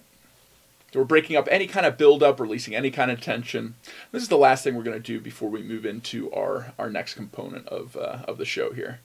So we're here for 5, 4, 3, 2, 1. You can shake out your hands, you can shake out your shoulders, get a little blood flow to your extremities. And that'll do it. How you feeling, Kassa? Feeling a little better?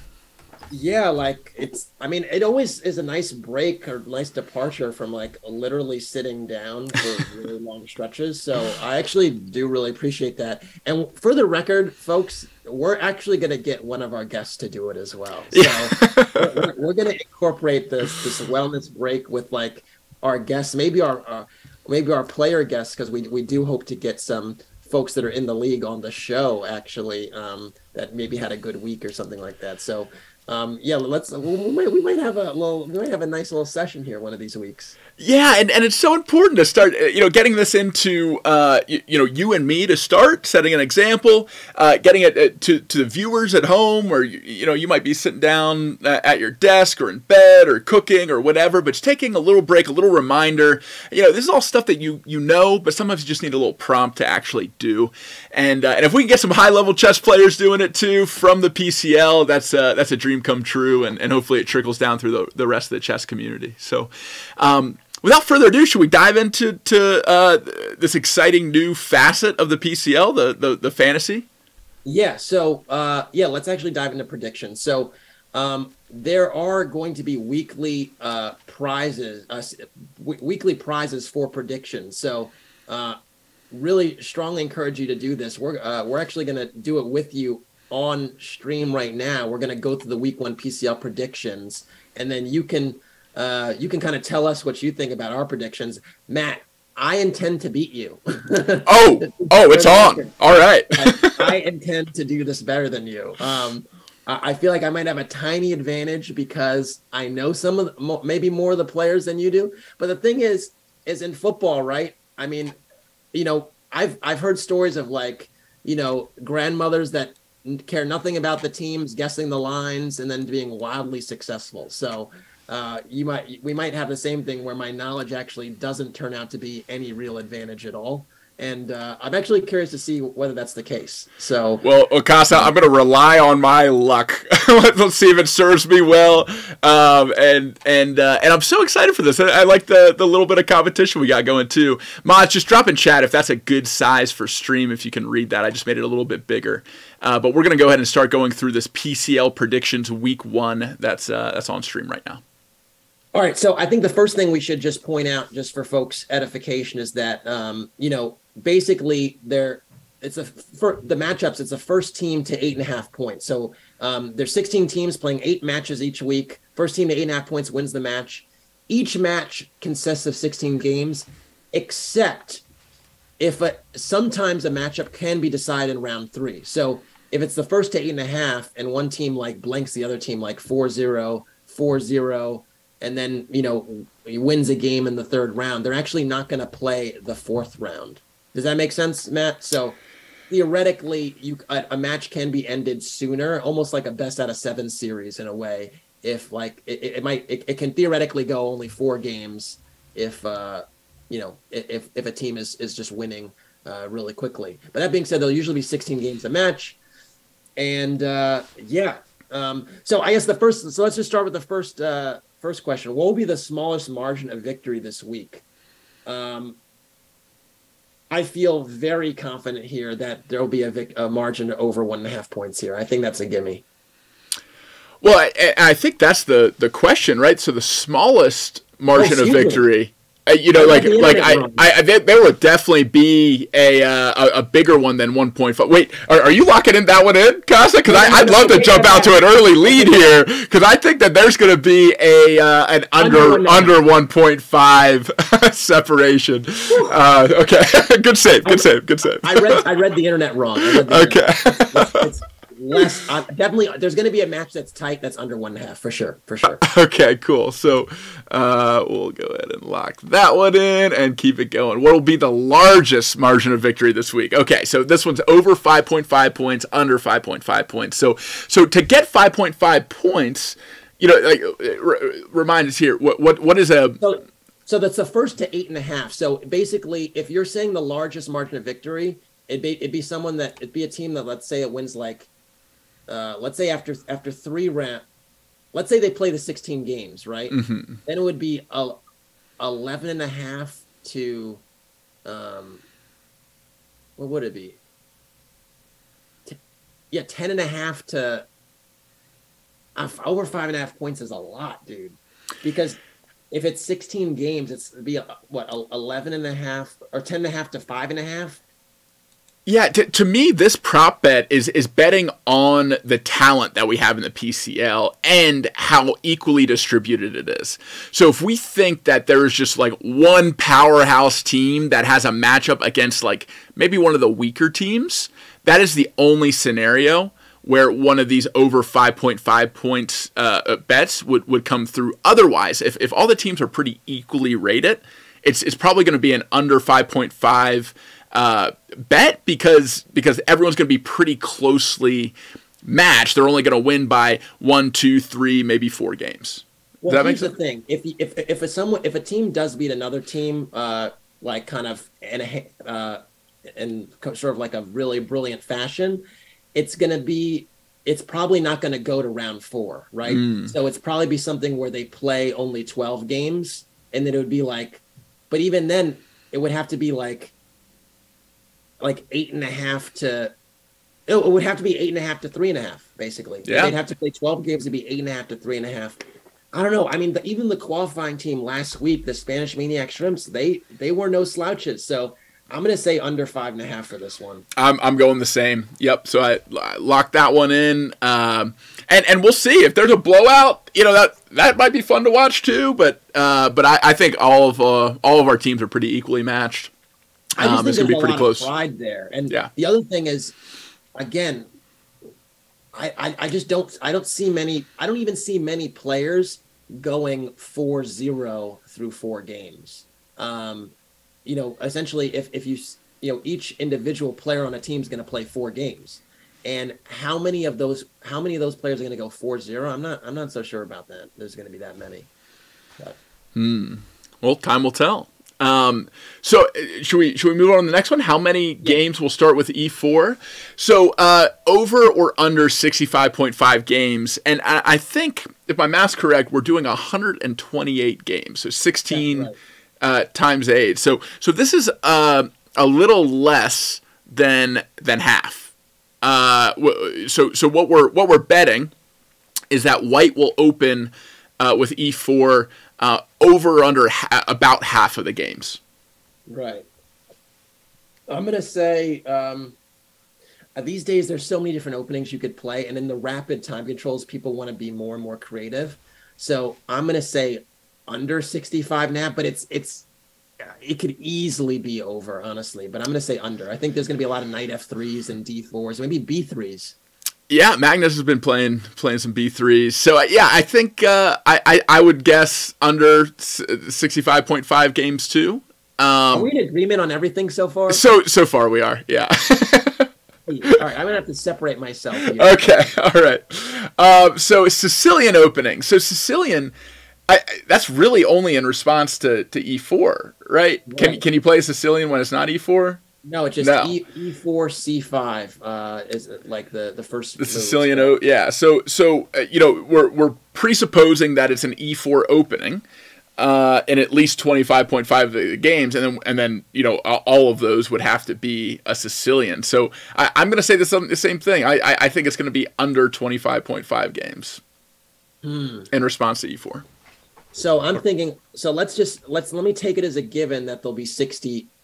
Let me take it as a given that there'll be 50 E4 games. And the question is, do I believe half of those will be Sicilians? The Sicilian is a very, very popular opening, but I'm going to have to say under as well. Man, what is going on here? Well, so far we're unified.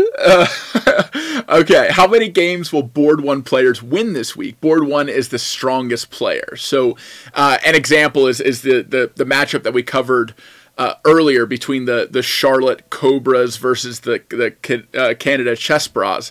That would be Magnus against Daniel. Is it Naroditsky? Is that right? So it depends if Oparin is going to be playing. Oh, okay.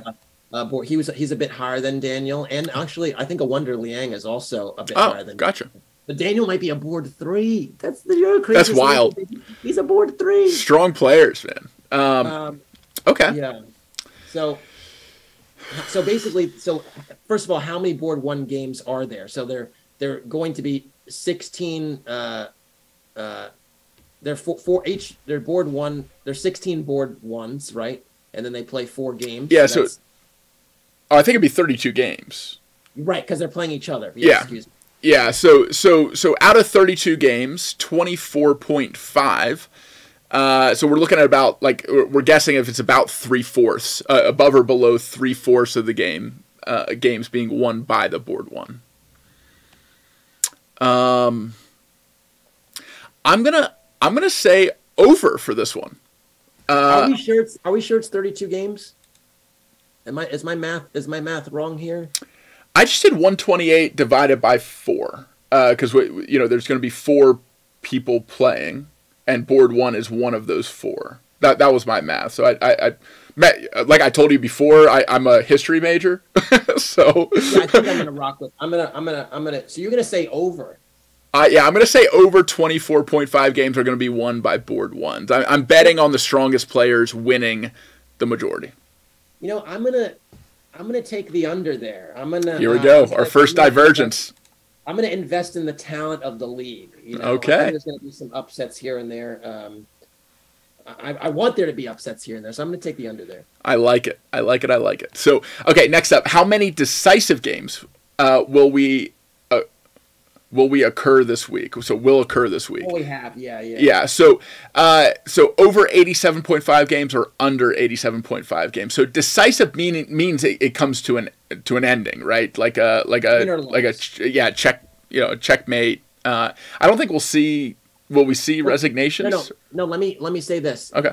So decisive means non-draw. So anything that is. Oh, gotcha. Yeah. Okay. And so it doesn't have to. Most players aren't going to play till checkmate. So it's going to be a game that does not end in a draw. Okay. So I'm gonna go with my gut here and say over 87.5 games are not going to be draws out of the 128. Yeah, I'm going to go over as well, but I think that's actually a very close one because I think there are going to be players that ultimately games end in repetitions because people are playing well. But I think in the quick time control, I feel like you have a better chance to hit the over than it would be if it was like a 6-hour game. So wow, okay, that makes sense. I'm glad you explained that. So now we're getting into decisive games between specific matchups. So the first one is how many decisive games will occur between the Charlotte Cobras and the Canada Chess Bras. So 11.5 is our over under. I'm taking the over there. Taking the over. I think that kind of has to be true with our bet above with the over 87.5. I think we need those 11.5s to be happening with the majority of these with these matchups. And these are a little different actually. This is cool. So how many wins will St. Louis Archbishops score this week? Over 5.5 or under? I need to look at that roster again. I don't think we actually talked about the Archbishops today. Let's pull it up. So Archbishops are taking on the Shanghai Tigers. Oh my gosh! Oh my gosh! Oh my gosh! There were actually games I had here from the Archbishops. I mean, we could go look at games all day, but this roster features former World Championship challenger Fabiano Caruana. Ooh. It features top 20 player in the world. I want to say Linier Dominguez. Another 2,700 player, Jeffrey Shong. Oh my gosh, this is like the Monstars. Love the Space Jam reference. Nice. Oh my goodness. So how many wins will they? So Fabiano might get 4 points by himself. So wow, yeah, that's true. I'm gonna go with over 5.5 wins. I don't care who they're playing. Okay, over. So I'm gonna say I'm gonna go with under. Okay. Okay. So we'll diverge on that one too. So under 5.5 for St. Louis Bishops. How many rooks will Gotham Knights sack this week? So sacrificed rooks. Levy loves saying that. I love that question. So over 1.5, under 1.5. I'm going to say over. I'm going to say there's going to be over. At least 2 rook sacrifices this week for the Knights. So again, I have to, I have to almost peel back to the roster again just to make sure, just a sanity check. Who do we have people in the sacrificial style on this team? Well, we have Nakamura. There's Fedoseev. There's Natalia Buksa. These are some sacrificial players. But 1.5, man. Over 1.5 basically means 2. That means you hit if there's 2 rook sacks. I'm going to say no. Rook sacks, I think people want to win the game. I think winning the game is hard enough. So I'm going to say under. You're going under. Okay, so we got another divergence. I love it. All right, next up, how many moves will the shortest game this week consist of? Over or under 8.5? I'm going to go over. I don't think we're going to have any super early endings. It better be over, or I'm going to have a problem. Okay? It better be over. Okay, I love it. Cool. But that one, all it takes is 1 out of the 128 for that one to just be immediately wrong. So that's an interesting one to bet on, and that could be a difference maker. If someone really messes up, that could be really interesting. Yeah, I'm gonna cross my fingers and be like, dude, play the game out, please, come on, play the game. I think the only way. So the real question to me is, how many moves is that Berlin repetition you see from time to time? Because that's actually. Do you mind taking us back to the board for one moment? Because sure. There's this repetition you see a lot. You saw it in the Champions Chess Tour a ton, and it's one of these things that just does come up, and it's this line of the Rui Lopez where it's e4, e5, knight f3, knight c6, bishop e5, knight f6. It's super solid. It's called the Berlin defense, and then it goes castles, knight takes e4, knight takes rook e1, knight d6, knight takes e5, knight takes b5, a4. Wait, I'm messing up this line. What is it? Yeah, takes. No. What am I doing wrong here? Oh, here we are. It's been a while. See, I don't play these drawing lines, Matt, so I don't try to remember them. I hate these lines. That's my point. It's I'm glad I'm not remembering it super quickly. But anyway, the line is d4, knight d6, takes a4. And this line has been played to a draw so many times. The point is that black is temporarily up a piece, but after a4, the knight has nowhere to go, so black gets it. Black has to give it back. Yeah, it's trapped. Basically, the line goes knight d4, takes, and then d5, and then there's this repetition here where it's a queen e4 check, queen e6, queen d6, d4, queen d6, queen e4, and there have been, I'm sad to say, at least 100 games in this line. So I was curious, what move number was this? But this is still over 8. Yeah, it's still over 8. So I do feel good that if we don't have this, we'll be fine. Okay. All right, cool. Well, I hope you're right, and we see a lot of long, fun chess. That's ideal. We actually have the opposite question up next. So we have a open entry, which is interesting. How many moves will the longest game consist of? Ooh. So and maybe give viewers a frame of reference for what is a long game. If 8.5 is super short, how long do typical chess games go? Yeah, so I would say the average game is probably around 40 to 50 moves, probably 40-ish moves. I'd say 40 moves probably. I think because of the nature of this time control, where there's going to be some increment, I think it's 10 minutes, 2 seconds increment, that there's going to be a situation where someone is just playing on the increment for a long time. And keep in mind, when you have increment, you get time added to your clock after every move you make. And so when you're low on time, let's say you have 5 seconds left, you move and you gain time. You move, you gain time. You move, you gain time. it allows games to stretch further than they otherwise would. And so I anticipate there's going to be some games played on increment that go past 100. I would guess, my guess at 128 games, there's going to be one game that's just on increment for a long time. So my guess is going to be 111. I like it. Okay. 100 wasn't even in my like realm of possibility. Like I was thinking 100 would be like a big stretch guess. So I'm going to stick with what my initial like intuition was and just say 100 even. But you got 111. Yeah, I'm definitely going on a limb here. I mean, I think it could, if it was less games, let's say if we were only thinking about 10 or 20 games, I'd say the longest game would probably be like 80 moves. I'm just thinking that 128 games, there's going to be one of those games that doesn't end on time. Yeah, and the increments is a really good thing to bring up, because these are technically short games, but they could go extra long because you're getting that time added, and all these players are capable of moving super quick and juicing up their timer when they need to. Yeah. Okay. All right. So, which team do you support in the 2023 Pro Chess League? So, coming in, especially because I know Erik and love Chess Bra and hang out with those guys. I have some personal connection to the Chess Bra, so I'm going to pick them. Do you have a particular team that you're supporting? You know, it's funny. I mean, I guess my allegiance should probably veer towards the Charlotte Cobras. Oh, yeah. Makes sense. My history with those folks, but I don't know. I'm not a bandwagon person, but I think I might gravitate.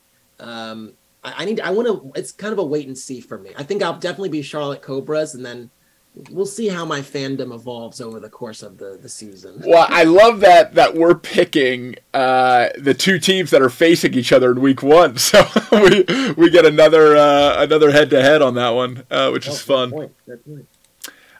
Cool. And then it looks like we're ready to submit. So there are all the responses. Those were my picks on stream, and then you heard Kassa's picks while I was going through my submission. If you want to do it yourself, it's !fantasy in the chat, and that tiny URL will take you right to this Google form. Also, if you do !prizes, you're going to be able to check out what is at stake for this fantasy competition, what these points mean, what you get for participating in fantasy this week and every week going through the PCL. So check those out. And the final plug for the ! giveaway, we are giving away chess.com Diamond membership. If you highlight a message in chat, that's an entry. After we sign off, I'm going to announce the winner in my Discord, !Discord, if you haven't already jumped over there. But we're going to do like a random number generator for the amount of entries that have been put on, and I'll say the winner over at !Discord. So there are all the commands to type in for the fantasy, the prizes, and the giveaway. Kassa, anything else on your mind before we wrap our second ever episode of the Checkout Show Pro Chess League edition? Yeah, I mean, thanks for tuning in again. We're gonna really get better at this as well as we move forward. I think we're really trying to figure out what do people like, what do they don't like. And also, we all like chess. And so it's going to be really exciting when we have games in the league under our belt. And it's going to be actually really tough to pour through the best games on a week-to-week basis. In fact, one thing we might actually suggest is folks to give some submissions of things that games that they find interesting or they want to see, because maybe we could take some cues from the audience. But you can essentially expect us to have some snippets of different games from the week that was in the Pro Chess League, and we're gonna have some cool guests as well. It's really exciting that there's a level of there's a real professional league that is going to attract some of the best players in the world. So get excited about that. And again, there are games Tuesday, Wednesday, Thursday, and Friday of this week. And so stay tuned to those matchups because there will be exciting commentary and really good stuff going on there. And you can see those games being played out and outcomes from those games on chess.com under the PCL coverage. So go check that out under the event coverage. Like Kassa said, we are just getting this up and running. Thank you for being with us from the beginning of this. And this is the week where it really picks up. The week 1 matchups are posted. We went through them today, and next week we get to go through some awesome moments of recent chess from some of the best players in the world. So Kassa, as always, thank you for lending your time, your talent, your expertise for taking us through these really fun chess positions. Thank you again to the CEO of chess.com, Erik Allebest, for coming, sharing some of the founding story of chess.com and the background of the PCL. And yeah, I'm Matt. We're signing off for this week. Thank you so much for being here, and we're back same time, same place. Well, at least same day. We'll post in case the time changes. But for the next episode of the Checkout Show Pro Chess League Edition. So thank you all so much for being here. I'm going to scope around here for a second while I leave up the PCL predictions, just as a reminder to try out that fantasy for a raid to another chess streamer. But sit tight. And go support another chess streamer while we close out the show. But that's all from me. Kassa, do you want to say bye? Peace. All right. Y'all take care. And yeah, we'll see you next week.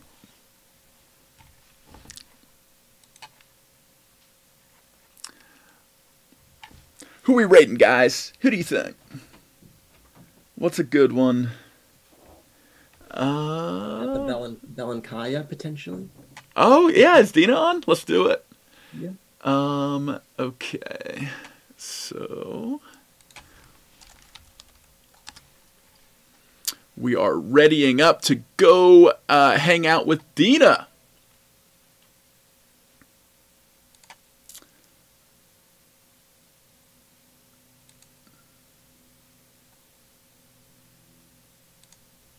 All right, y'all make sure you have your MatCat chat, boxers or hearts ready to tell Dina hello, and we'll go hang out with her right now. So raid is beginning. Go ahead and hop in, team. We're dropping in 7, in 5, in 3, 2, 1. All right. Go say hi to Dina. Thanks again, y'all, and see you next week.